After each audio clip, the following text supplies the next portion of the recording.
সোমবার সময় তখন দুপুর 1টা বেজে 6 মিনিট। শাহজালাল আন্তর্জাতিক বিমানবন্দর থেকে উড্ডয়ন করে বাংলাদেশ বিমান বাহিনীর F-7 বিজিআই প্রশিক্ষণ জঙ্গি বিমান।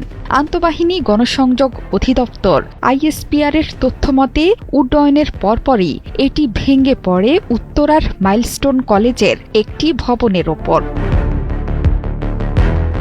এই বিমানের নির্মাতা দেশ চীন। চেংদু এরোস্পেস কর্পোরেশন এটি নির্মাণ করেছে। চীনের বাইরে J-7 এর মডেল এখনও ব্যবহার করছে পাকিস্তান, বাংলাদেশ সহ বেশ কয়েকটি দেশ। বাংলাদেশে এটি F-7 নামেও পরিচিত।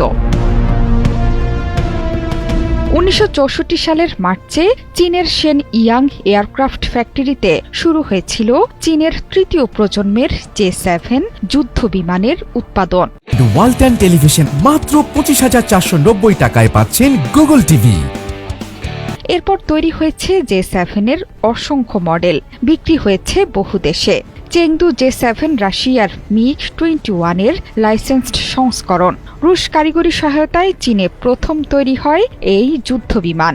2013 সালে বন্ধ হয়ে যায় এই সিরিজের যুদ্ধ বিমানের উৎপাদন।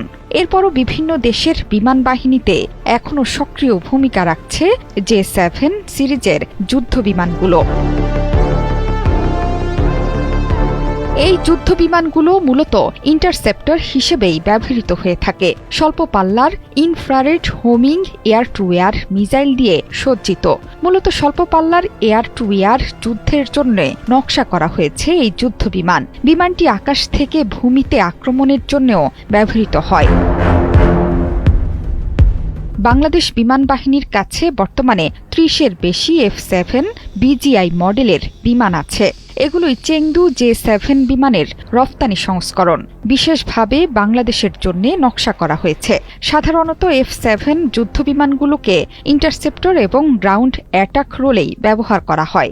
সোভিয়েত রাশিয়ার MiG-21 যুদ্ধ বিমানের মতো সিঙ্গেল ইঞ্জিনের হালকা এই যুদ্ধ বিমানগুলো। সামরিক কয়েকটি ওয়েবসাইটের তথ্য বলছে বাংলাদেশ বিমান বাহিনী বহরে 50-এর কাছাকাছি বিভিন্ন ধরনের বিমান রয়েছে। এর মধ্যে চীনের নির্মিত F-7 36টি আর রাশিয়ার তৈরি 8টি MiG-29ও আছে বিমান বাহিনীর বহরে।